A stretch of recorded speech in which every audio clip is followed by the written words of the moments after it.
Hello, everybody. Welcome into the Casual Sports Podcast. Back here again, full crew.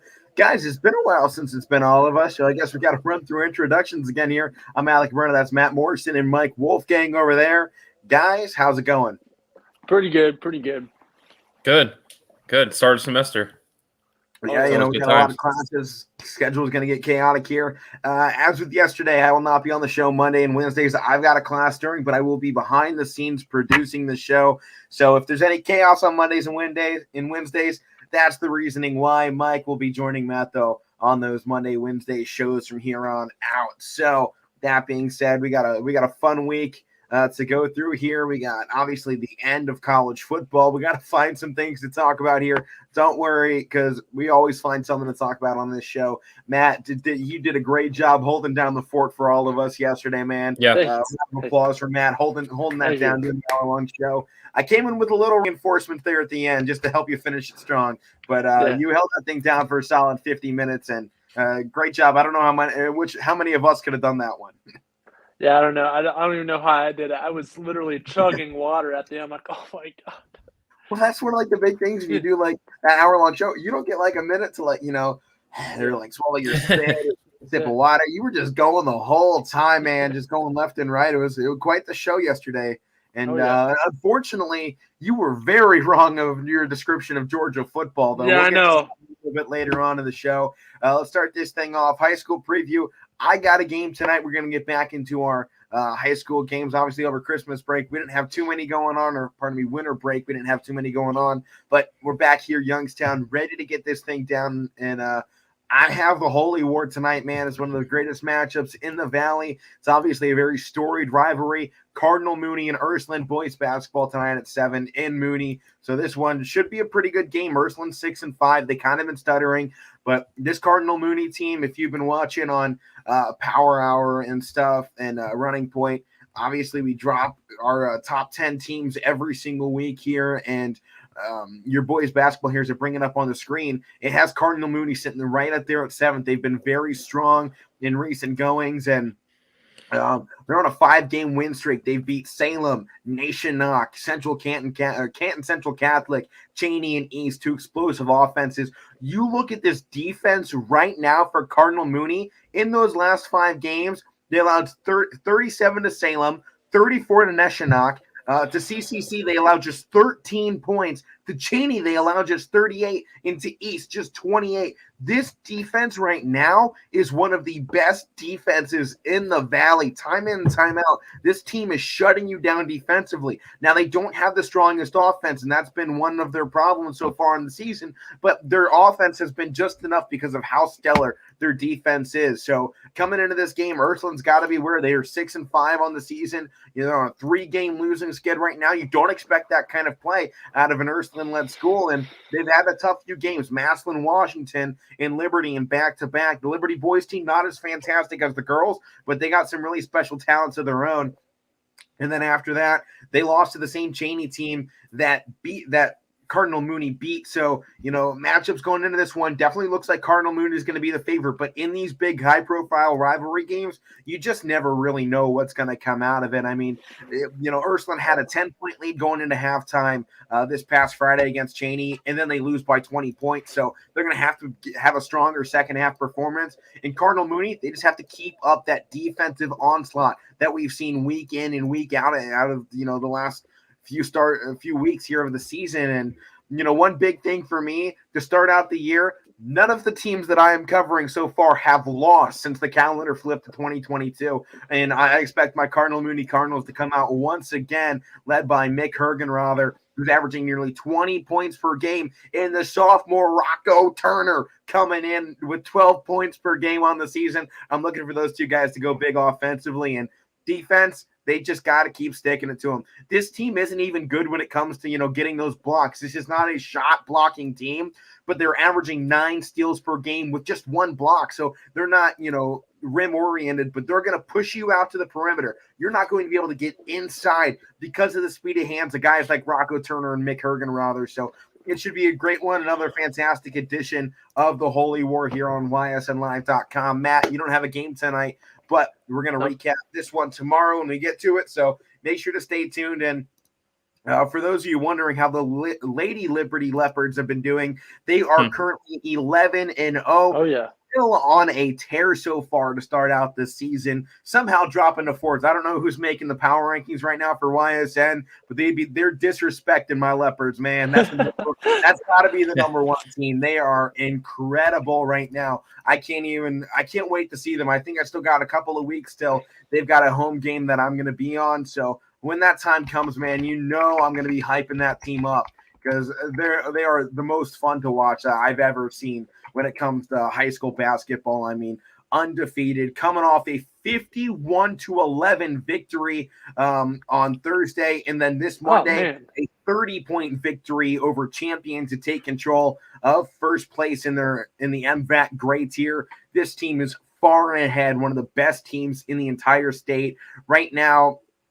They were ranked top 10 in Division III basketball, and they just continue right now to just dominate everybody, whether it's Demi Watson, Sienna Smith, anybody else on this team. It just doesn't seem to matter because you can't stop them. I mean, they have 3 girls averaging over double digits so far in the season at Aaliyah Foster as well. She is a very special talent for this squad. But, right now, high school basketball, we got about a month left, a little more than that for girls basketball, but we should have a very exciting finish to the rest of this season, Matt. Yeah, I mean, it should be pretty exciting. I mean, Liberty, I know you're high on them. I know you're high on Cardinal Mooney as well. It should be very good season endings for those guys. Hopefully Liberty can pull out the unbeaten season. That'd be cool to see. Yeah, it definitely would be, man. I'm not gonna lie. I originally picked this team because I thought the boys squad was gonna be really good. I didn't even think to look into the girls team, and here they are kicking off the season to an 11-0 perfect start. And actually, since they won last night, they're 12-0. So 12-0 to start out the season. Props to those ladies from Liberty, man. They are killing it right now. Domination. I love to see it. Oh yeah. Moving on here, national championship recap from last night. Guys, that was about as boring of a first half as you could have, not even predicted. I don't think you could have predicted just how bad that first half was going to be. I mean, 9-6, really? And neither one of these quarterbacks looked like Bryce Young did not look like a Heisman caliber guy. Stetson Bennett barely could throw the football in that first half. Neither team could run the ball. This entire first half just was like, well, this is not a national championship game. This national championship game is what the SEC championship was supposed to have been. I mean, Georgia comes out 33-18. They put up 27 in the second half, and their defense told the story this entire game. I mean, you saw just one touchdown of this offense. Bryce Young was at negative 43 rushing yards because of all the sacks that was going on. And obviously, the biggest storyline out of this game, the biggest what if, is the wide receiver department of Alabama. I mean, everybody knew John Mechie was going to be out coming into the game. He got injured in that SEC championship game. And then Jamison Williams goes down in the first half with a knee injury. That wasn't too pretty at all. I mean, you see just 9 points coming out of the second half. And Cameron Latu, I mean, without him, this may have been even more of a decimation of the Crimson Tide. And I think that was one of the big things with this Alabama team. We knew the wide receiver core, it wasn't as deep as Ohio State was when you were comparing, because they were always in the conversation for one of the best wide receiver groups in the nation, but we knew they weren't that deep. And now you saw their top 2 guys went down. They didn't have that number 3 and number 4 guy they could turn to like you saw with Ohio State in the Rose Bowl. And I think just that was one of the biggest flaws we saw in this team all season. And it unfortunately came to fruition in this national championship game, because this was supposed to be a pretty fantastic game if it was going to be anything like the SEC championship. A lot of scoring, some big plays all across the board. And none of those big plays came from Alabama in this game. It was straight up Georgia domination. Yeah, especially on the rushing ground. I mean, Zamir White and James Cook, just unbelievable running power for Georgia. And then, Pickens had a pretty good game as well for the receiving headset. I mean, he only had that one reception, but it was a huge catch. And I like how Brock Bowers was fitted in as well. He's really, they found a hidden gem in Brock Bowers. I truly think that.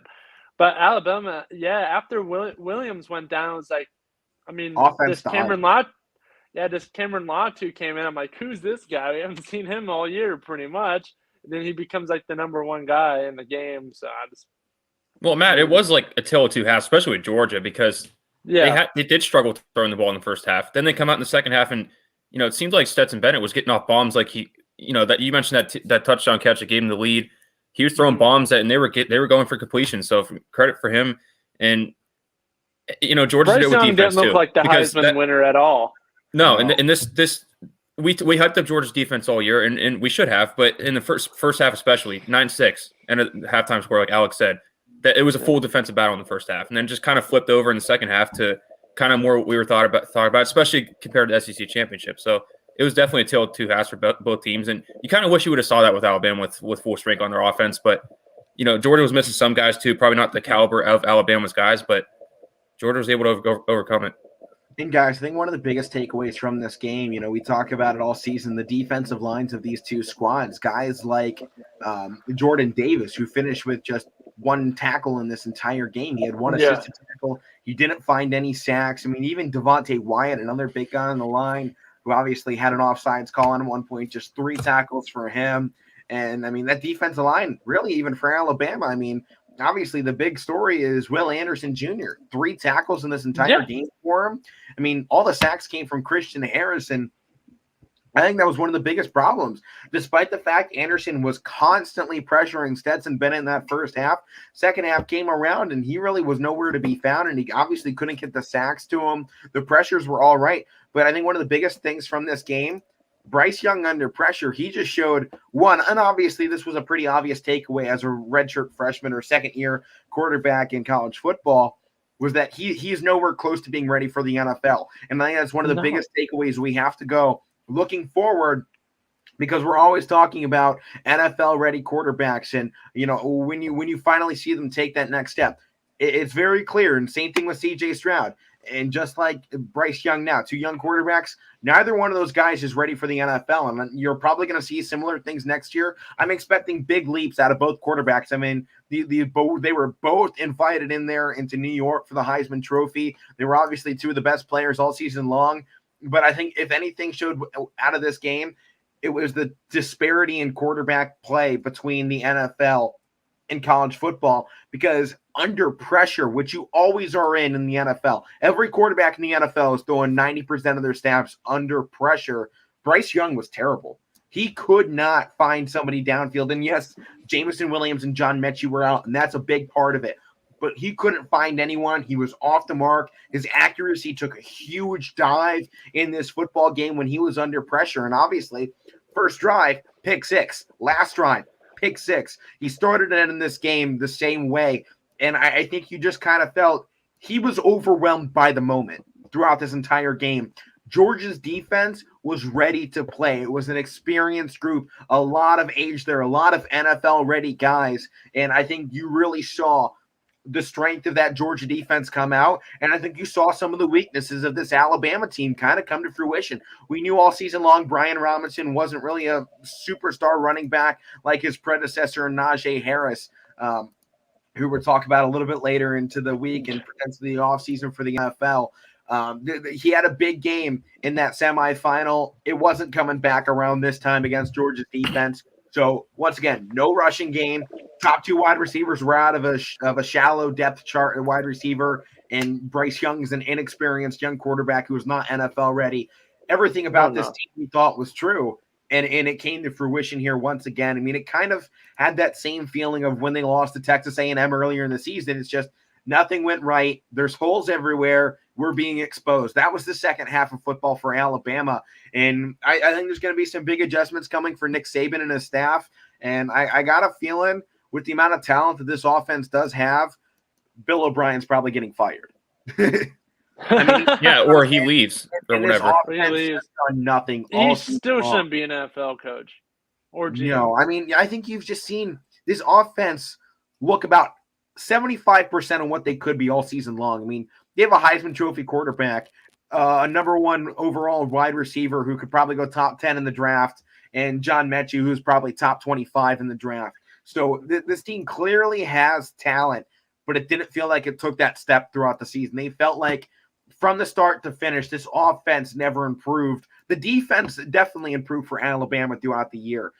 but that offense never took the next step. They need to make some changes offensively, and I'm hoping whatever this class they bring in next has some more wide receiver talents for development, and they need a running back. That's just straight up simple. Alabama football is built on running that damn ball. They are not a quarterback centralized team. They never have been. You look at Alabama the last 20 years, or pardon me, even the last 15, in this era of dominance for Alabama football, it's not their quarterback who's the best player on the offense. It has always been the running back, and they need to get another one of those caliber guys in there.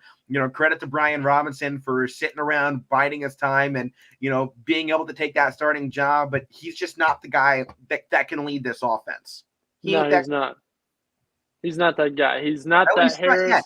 At least not yet. If he takes a big step in the offseason, I don't know what year he is here. Let me look at that. He's a senior. He's a senior. Depending on what his eligibility is like, because with obviously seniors this year, some of them have extra years due to the COVID season last year and other medical red shirts throughout their careers. So if he comes back next year and he takes that next step, that's great. He's clearly not the guy as of right now, depending if he doesn't take that next step. Yeah, I mean, Alabama in previous years has been huge about the running games. I mean, look at just last year, Najee Harris, and then, of course, Derrick Henry, guys like that. I mean, the real running backs come out of Alabama. They really do. Yeah, they put some stars. Josh Jacobs. Yeah. I mean, go back to Josh Jacobs years ago. Josh Jacobs. Ingram. Yeah, Melvin Ingram. I mean, this team constantly is producing Mark Ingram, top 10 running backs in the league. And, say what you will about Najee Harris, he was still 4th overall in rushing yards, despite his other stats that obviously I said we'll get into later this week when we talk Steelers-Chiefs game and what is most likely Big Ben's last game. That's coming up on Friday. Tomorrow, we're going to get more into college football in our final release of the college football rankings to end out the season. Spoiler alert, the national champion is probably going to be number 1. As it should be. Oh, yeah. Right, as it should be. And then we'll let the rest fill itself out. In the next coming weeks, you can probably expect us to see some way too early top 10s coming out as well. Just some fun stuff to fill the college football gap here within the next few weeks. So expect a lot of football here and there coming up here. And obviously, we got to get ready for the NFL draft now. Top guys in every position, that kind of stuff coming out. So we're going to fill the void of college football not having games. So just be ready, guys, because now we move into college basketball, our top 10 for college basketball. Number 1's most likely staying the same, but we did have some change-ups going throughout the rest of it. We saw a lot of big-name teams lose from this past week going into this one. Obviously, Duke took a slide. Purdue continues to struggle as well. I mean, you saw Iowa State go down. Kansas went down. A lot of teams throughout this top 10 kind of struggled a little bit. And once, and we've seen a couple of these teams not play for a while. They're getting back in. They're getting into that tough conference play, and we're seeing some slip-ups already. So let's start this thing out with number 10, the Kansas Jayhawks, coming off that loss, guys. What are you still seeing out of this squad? Mike? I didn't have them in my top 10. I had Houston at number 10. So I kind of like Houston a little bit better. But, you got to put them in the top 10. They're still, I guess you could say they're borderline top 10-ish team. I mean, you look at what they have done. I don't like that loss to 25 Texas Tech, but I guess other than that, they have some good stuff going on for them. And then they have that loss to Dayton, so they can still bounce back into the top 10. But I think right now there's just better teams playing than them right now, and that's kind of why I want Houston. You can make some other arguments to put at number 10. There's some other teams around there that are playing good, but so we had Kansas at number 10. Matt, what about you? I mean, Kansas game? I mean, I still think they have a solid team. Oh, they do, yeah. They have a great starting lineup. I mean, yes, they lost a couple of those games. I mean, but they beat a good Michigan State game to start out the season, and they also beat an Iona Gales team that I think is actually a pretty good team. And they have some pretty big opponents coming up. Like Iowa State, and they got Texas Tech again, as well as Kentucky and Baylor. And Oklahoma. And Oklahoma. So and West Virginia is still a 12-2 team, despite the fact they're unranked as well. Like we've been saying all season long, this Big 12 is strong. Mm-hmm. Yeah, they're strong. So and I think, as much as we talk about, Mike, you thought Houston was the better team, and, that's definitely an option to put up there. They're a very strong team as well. This team is still top 10 in scoring on the season. Their defense, has been less than stellar, but I mean, they're still just 67.2 points per game. And this just their second loss. That first one was the 1-point upset to Dayton, which is still the biggest upset potentially of the season so far. I mean, nobody saw that game coming, especially not after Obi Toppin leaves Dayton last season and, he was going into the NBA making a star of himself.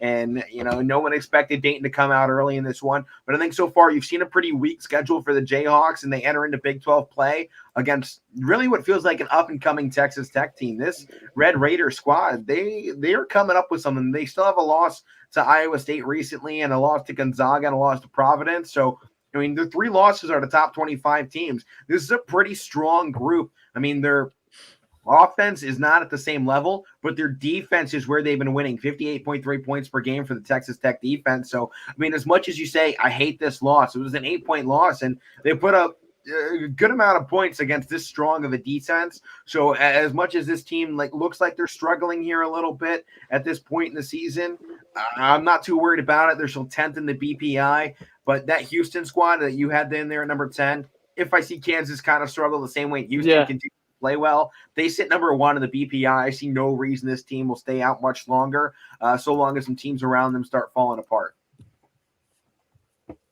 So moving on here. Pardon me, number 9 in our rankings, entering in here once, I believe for the first time this season, Michigan State Spartans. They reached the top 10 here for us, and this is a team they've kind of slowly been coming along in this season. I don't think this was the Big Ten team everyone expected to take charge, but it's who we've gotten right now, 13-2. Everyone was expecting Michigan to have a big year, but they're 7-6, and that game between these two this past weekend on Saturday got canceled due to COVID.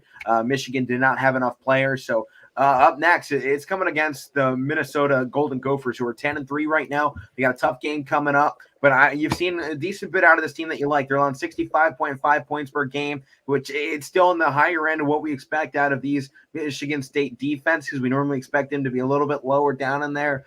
Points per game, they're tied for 108. So they got to get that scoring up. Obviously, a ton of teams in college basketball, 358 of those, I believe, to be exact. So there's a lot of college basketball teams. So being in that, top 30% is still great, but for what this team wants to be and what they can be for the rest of this season, I think they got to get that scoring up a little bit. Find their guys to go to. Find 2 or 3 of those and not just have to rely on one. And, I mean, I think they have the 3 guys, but I don't think they're at that superstar level. I mean, between Max Christie, Marcus Bingham, and Gabe Brown, I don't feel like any one of those guys has really cemented themselves as being the go-to guy for the Spartan squad. And I think that's their biggest issue holding them back right now, is they don't have a go-to guy. They're on a really good winning streak right now. I think they're going to continue that one for a while. I mean, they don't have a ranked matchup for another 10 days when they take on Wisconsin. But I wouldn't overlook Minnesota to potentially pull the upset unless Michigan State can find that guy to go to.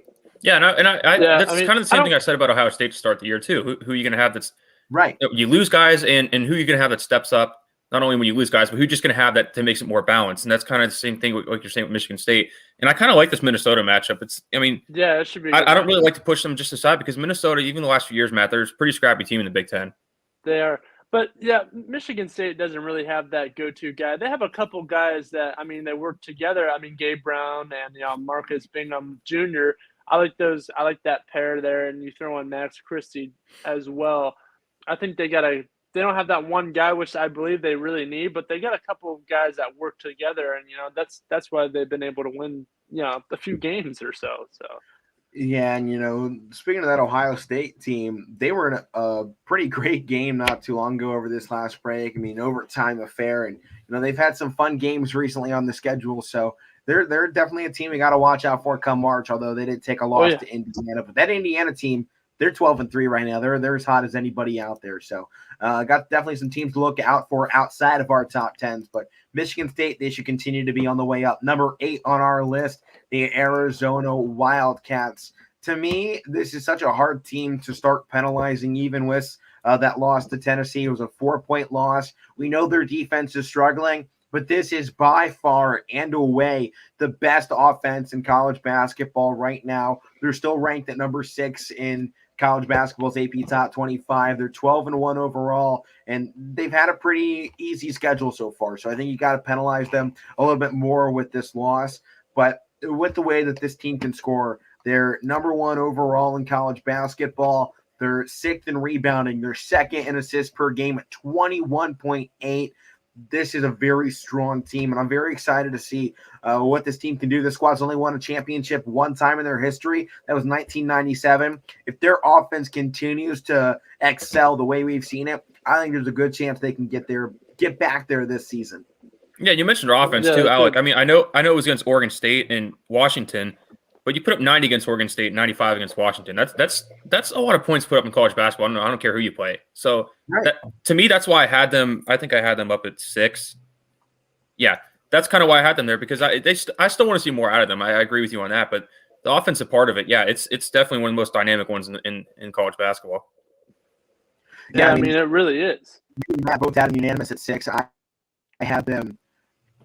Apparently, I dropped them out. Didn't mean to, but this is still a very strong team. Looking at them, I had them, I think, tied for my 10th spot, because I think I had them lower ranked last week. I had them at 10 last week, and I brought in a new team this week. Just felt with the loss. I like to punish teams. I have no problem pushing them right back up, but I like to penalize them first, make them re-earn that spot up there. So that's what happened on my end. But I expect this team to be right back up there in no time.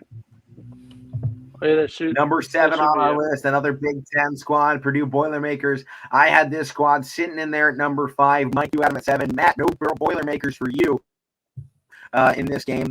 With this team scoring the way it is, they're 5th right now in the nation in scoring offense. Rebounds per game, they're in the top 40, and assists per game, they're top 10. So this team, they have a strong offense, and despite the fact they've started 2-2 in Big Ten play, and that's definitely something to watch out for as we move forward, I think they got everything that they could have asked for to make a nice tournament run coming here in the next 2 months. Jaden Ivey, 16.2 points per game, and Zach Edey, 14.9. Travion Williams, 13.5, and Sasha Stefanovic at 11.3. They got 4 guys averaging 10-plus points per game, and when you have that balanced of a squad, I think you're definitely looking at a tournament potential team. They're 7th in the ESPN BPI. This is one of those strong teams that you're watching out for here in the next few months. They're 7th in the Big Ten.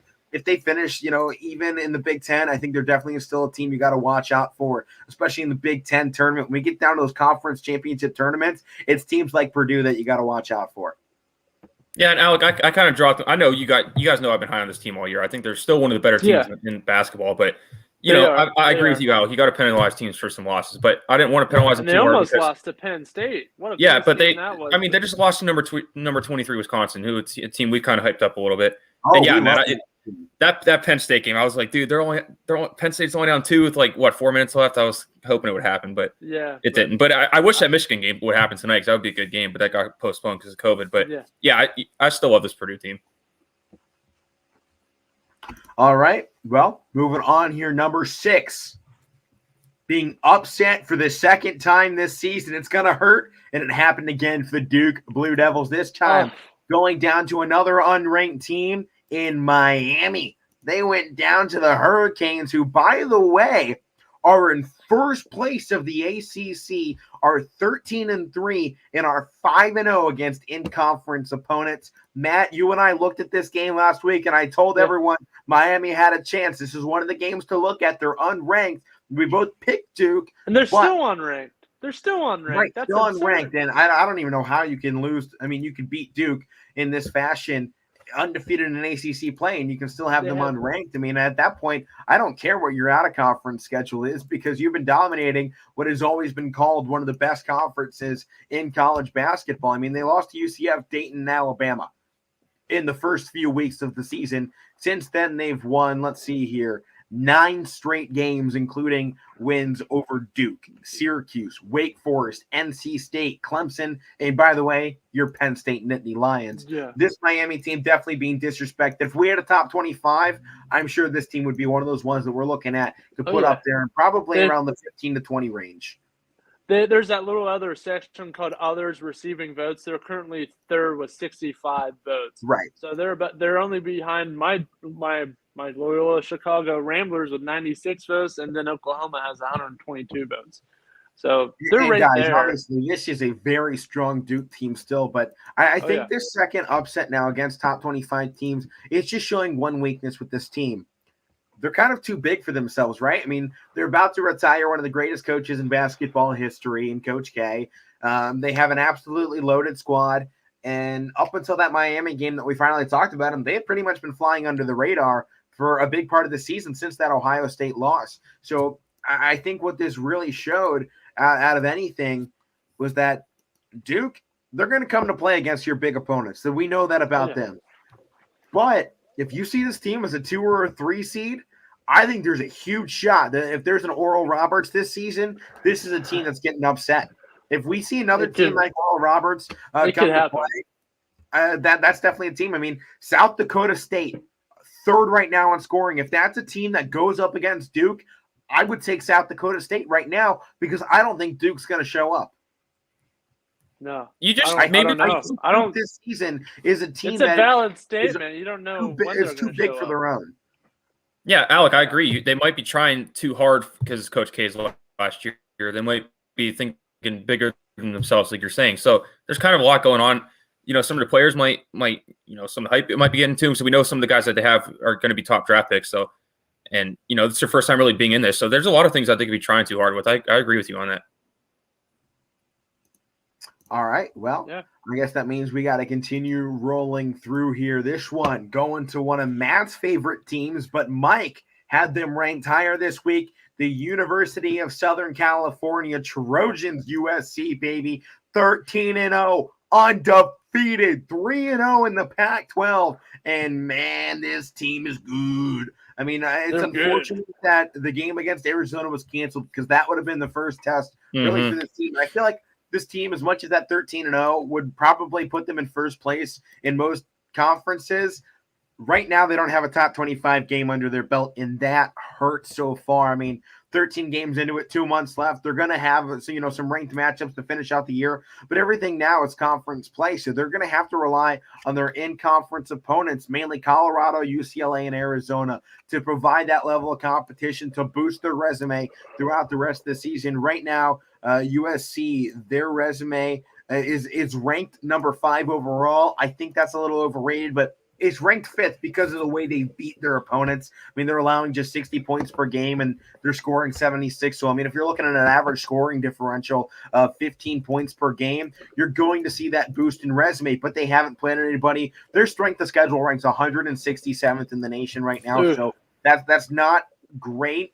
But, I mean, when you talk about other teams in higher levels that we really like, Kentucky, their strength of schedule is ranked 148.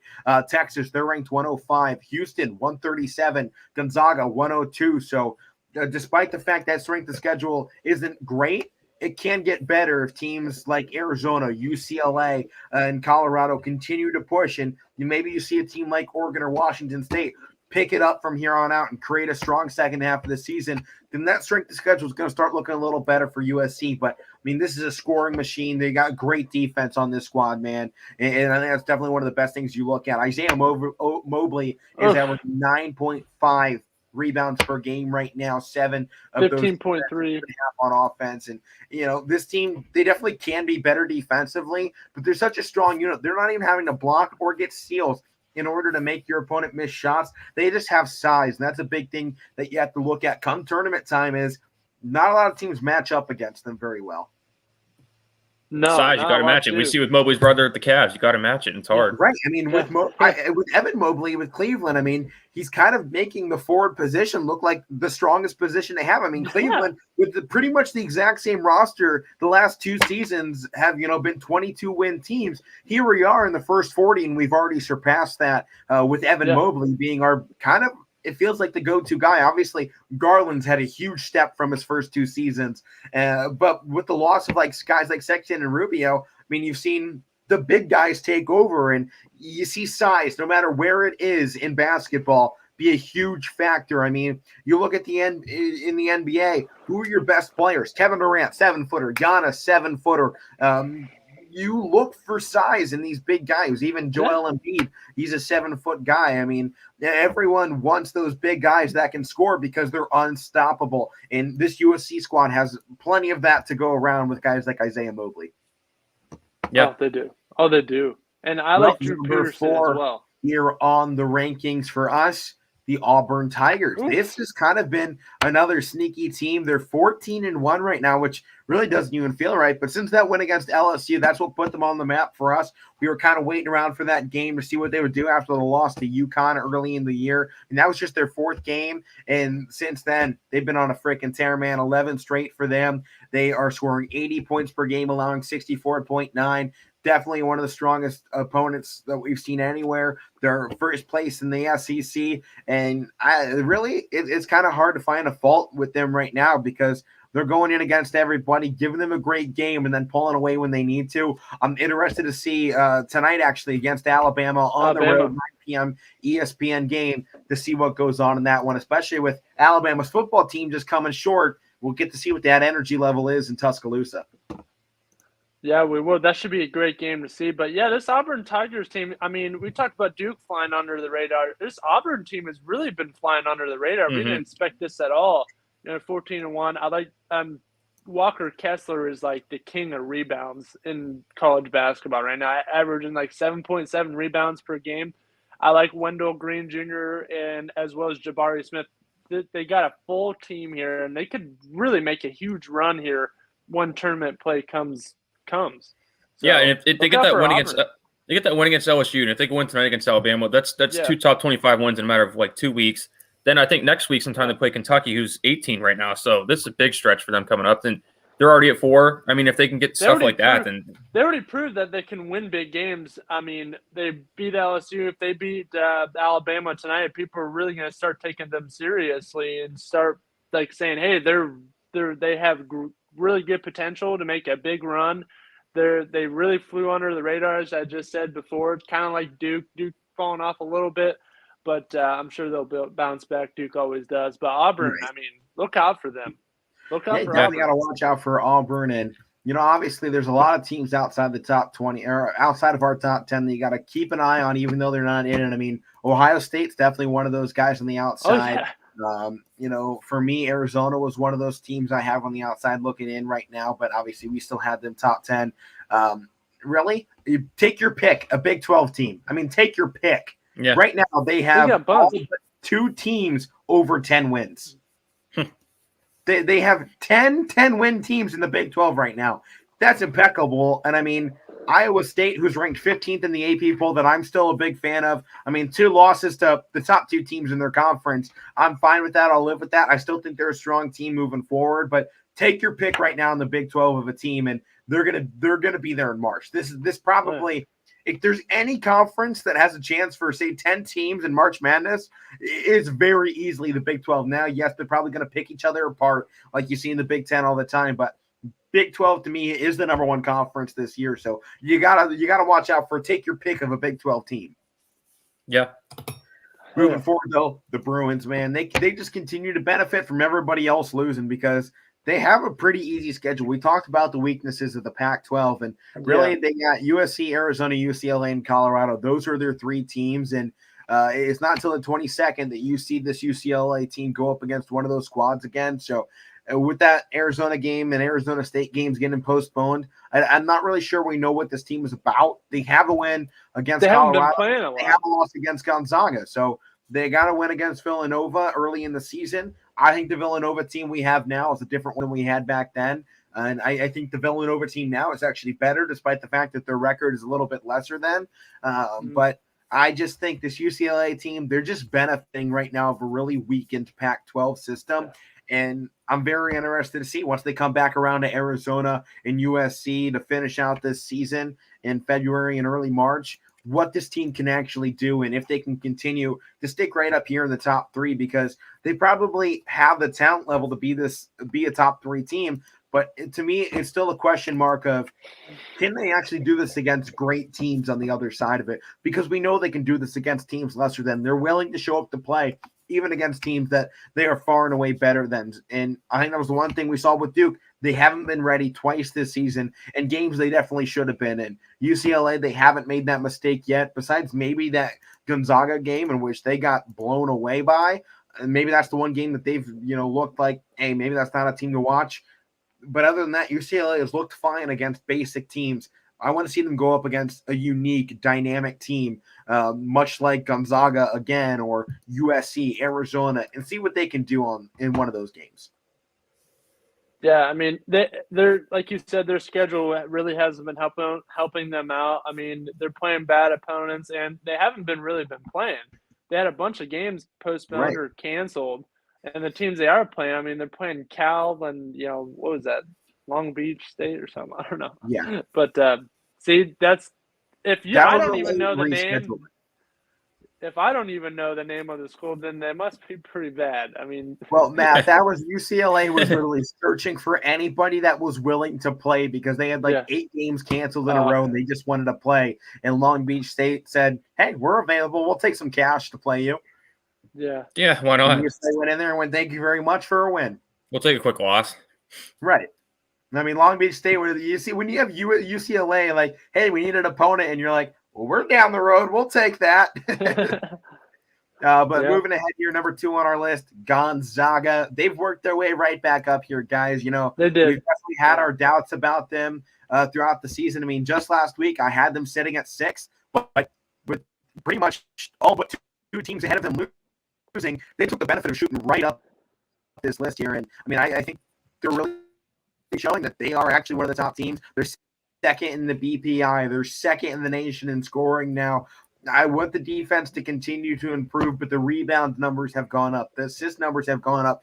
Basically, everything we've been begging for out of this team, stat-wise, has gone up. We've seen Drew Timme really start establishing himself. You've seen Chet defensively establishing himself. I mean, he's getting 3.4 blocks per game right now. So things are coming together now for the Bulldogs in the exact way we wanted them to, because you saw them lose to Duke and Alabama in 2 out of their 3 games, and that's when the question marks came around. They beat Texas Tech, and now they've gone into their conference schedule. They're 1-0 already with the win against Pepperdine, in which they won 117-83 against a team that is 6-11. So I'm not really big on that one. I'm looking forward to this BYU game, though, later this week. We'll talk about that at some point. And I think we're going to really get to see what this team is made of come BYU time. BYU and San Francisco later on this season are going to be the toughest test for Gonzaga. But this, at the moment, feels like a team that's going to be a number 1 seed for March.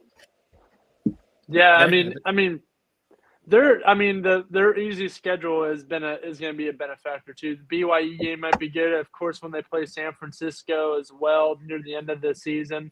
So let's see what they can do in those games. I mean, they have their schedule isn't very strong. So we talked about this before. I mean, they've excelled against these bad teams. I said that they could find something new against these bad teams and recreate their team a little bit. Hopefully they can do that. So, and we got to move it on here. Number 1, obviously Baylor. I mean, what more can you ask for? I mean, we've pretty much 15-0 dead bush with beat a dead horse with this one. I mean, number 1 team far and away. Their defense is impeccable. Their offense is 13th right now in college basketball. They're perfect. They've got everything working perfectly right now. So you got to just love what they've put together here. And with that being said, let's wrap this show up, man. A little bit of college basketball to finish out the show with NBA and NHL. As always, we got to get into a little bit of that. First one here, though, for us, USC versus Stanford, and what should be a really phenomenal basketball game. We've really been waiting for some of these big games for USC. This one, a 5:00 game. Stanford coming in at 8-4. USC, obviously, yes, is going to be the favorite coming into this game. But where they sit now, number 5 in the college basketball, is its highest ranking in over 40 years. I mean, they're hitting nearly 5 decades since they've been this high in the ranking. So they're definitely trying to return to some former glory of. I mean, this team really has never been the dominant level of basketball as they were in football. They've never won a championship. They're 16-22 all time in the tournament. They have just 2 Final Four appearances in their 19 tournament appearances. So this team is trying to do something they've never done before. They definitely have the talent for it. We really like this team coming up against Stanford. This is just another excuse to talk about them a little bit. I'll go ahead and give my pick away. I got the Trojans in this one, man. I like USC to go 14-0. Yeah, me too. I'm going to go Trojans here, too. I mean, Isaiah Mobley, we were just talking about him a moment ago. This kid is definitely a gem for USC. He's got it all going for him. And Stanford, though, I mean, 8-4, they're not too bad of a team. So, I mean, you can't take them lightly, but I definitely got USC winning this game. I got USC, but I think close, Matt. Like you said, don't take them lightly. But I think the reason is because we talked about USC size and we compare it to the way the Cavs play. There's not many teams that in the NBA that can really match up with the Cavs that well. And I think I kind of look at it the same way here. I don't know if Stanford's size or what they have is going to be able to match up with USC size. And I got to, they're 13-0 right now at USC. I got to go with them until they lose. We always talk about that. Yeah. So give the Trojans. Definitely. All right, next game up for us, South Carolina versus Tennessee. Volunteers lost another one, though. They're 10-4. Still a top 25 team, but I'm actually going to take the upset in this one. I like the Gamecocks to pull off another upset here. I don't really pull too many, so I'm going for one on this. They're a heavy underdog going to this one. I mean, it's a 15.5-point spread in the favor of Tennessee, but I don't know. I'm feeling something with South Carolina. I'm rolling dice on it. I know how you feel trying to pull upsets. I kind of was feeling like that with some of them, in the past. But I got to go with Tennessee just for really no reason, just because I kind of like them. I don't know why. I just like Tennessee. So I'll go there. I'm going to go the Volunteers here as well. I think they have a better strength of schedule. I mean, South Carolina, they lost to your 9-6 Chanticleers, Alek. I know you get that flag in there. I want you to wave that. Your Chanticleers are 9-6. Wave that flag. Got it ready.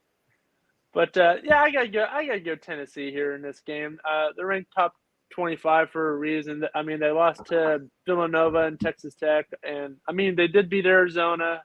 They lost a close one, Alabama. So I think they got a better strength of schedule. So I think they'll use that to their advantage and get the win here. Yeah, I mean, it definitely feels like a game that Tennessee should probably pull away from. But next game up here for us, Kansas Jayhawks hosting the Iowa State Cyclones, 12.5-point favorite to the Hawks here in this game. And Agbaji, man, 20.5 points per game on 53% shooting right now for Kansas. Their offense is far and away better than Iowa State. But defensively, the Cyclones are giving up 10 less points per game so far on this season so far. And, I really like this Cyclones team. They've taken a little bit of a slide here. I think they get back in the win column, though. I take Iowa State over Kansas in this game. Yeah, this is tough. I'm going to go to Cyclones here, too. I've been kind of high on them. I think Kansas is starting to fall just a little bit, and I think Iowa State is going to take advantage of that and probably beat them. I think it's going to be a close game now. Somebody's got to take Kansas. They're a good team, so I'll take them. Someone of us has to take them. So yeah, I mean, they're definitely a good team. And Mike, I had a feeling with us both going that way, you were going to take them, and going ahead, be right there. But Oklahoma Sooners and the Texas Longhorns are next game here on the list. Sooners 6.5-point favorite, or pardon me, Longhorns 6.5-point favorite going into this game. Texas, they feel like they don't know what they are quite yet. They're a good team, but they definitely have some slip-ups so far. It really feels the same way for Oklahoma. What probably should be a top 25 matchup. Oklahoma seems to have a guy that has been taking, that next step in Groves. I mean, top point getter and top rebounder. Same with Allen on the other side. He's their top point getter, but it's only getting 11.9. This Texas squad is a defensively charged squad. I think you'd probably take the under in this game. With that being said, I think if this comes down to a close one, Oklahoma's got guys that can shoot the ball to finish things out, and I don't think Texas does, so give me the Sooners. Mike, go ahead. Again, really no reasons. I just always like Texas in both football and basketball, and I think they have a good team this year, so I'll go them over Oklahoma. I've been kind of high on Oklahoma. Porter Moser, former Loyola Chicago coach, and I mean they have a good team. And like you said, I think they have more players there at the end that can pull it off than Texas. Texas is, they're not to their full potential yet. So I gotta go Oklahoma. All right, next game for us, the Iron Bowl, but make it in the basketball realm. Auburn at Alabama back in Tuscaloosa. I want to see this crowd, what that energy is like in Tuscaloosa after losing the national championship last night. It's either going to be dead as a doornail or this thing is going to erupt like Vesuvius back in Pompeii, thousands of years ago. We got two different sides of the spectrum to go at, and I'm very interested to see what Tuscaloosa is like tonight. With that being said, offensively, the teams match up. Defensively, Auburn far and away a better team. I like the Tigers in this one. Give me Auburn. Yeah, I'm going Auburn too, just for the reasons you said just there. They have a better defense. Alek, I think the environment's gonna be pretty good there tonight. It's actually probably one of the most underrated environments in college basketball, and this is what they have now because they don't have football anymore. So, but I still think Auburn can control that. I know I'm kind of leading into picking Auburn or Alabama, but I'm going to pick Auburn. But it's only 3. Alabama's actually favoring this game. They're giving 3 points at home. Yeah. So they're saying it's going to be a close one. I think it will be too, but I think Auburn pulls away. Well, moving on here, Providence versus Creighton, our last basketball game here to look at here for college, albeit we got another NBA game to look at. But Providence, the Friars, taking on the Creighton Blue Jays. Right now, the Blue Jays, 4.5-point favorite coming into this one. Guys, I got to see this Providence team for the first time this past weekend while I was, still on vacation. I got a chance to flip this team on, and this is a freaking unit, guys. They got some big men.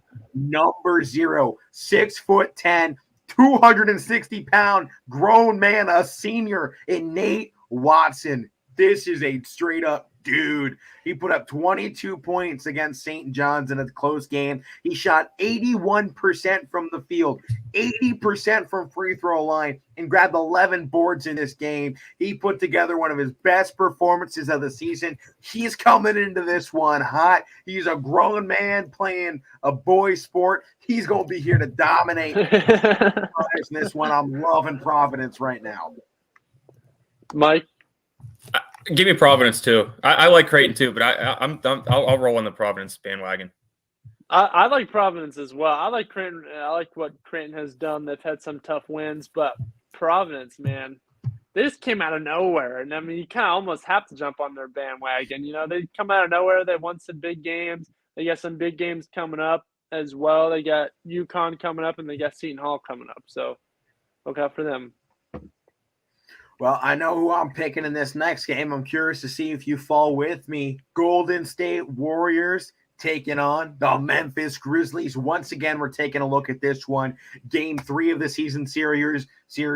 Grizzlies took the first one. Warriors took the second one. Grudge match time here. This one's in Memphis. 2.5-point favorites to Golden State. Keep in mind, Klay Thompson is back in action for this squad. They are still without Draymond Green, Gary Payton, Otto Porter, and Dylan Brooks, Steven Adams, and Yves Pons out for Memphis. With that being said, Golden State is by far and away the best team in the NBA right now. They just feel they are going for another championship-esque season.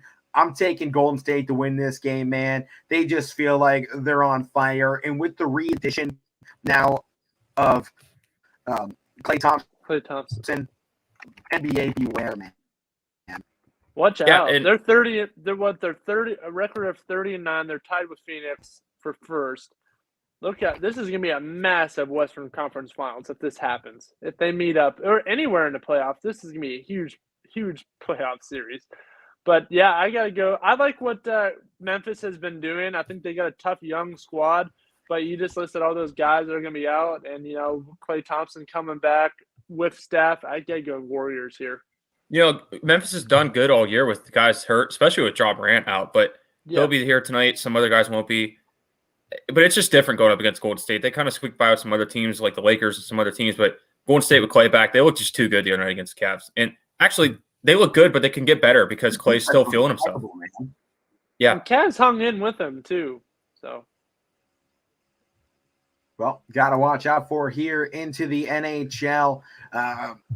Should be a good one. Penguins versus the Ducks. Matt, it's your team, but we don't have time to let you get into it. We've let you get into it a few times here. We could have talked about them yesterday if you wanted to. So with that being said, score differential right now for the Penguins is 23, but keep in mind 9-1 in their last 10. I've been so high on the Ducks, but I got to roll with the algorithm here. I got the Penguins to win this game. I just definitely think they're a very strong team. Penguins across the board. Your squad.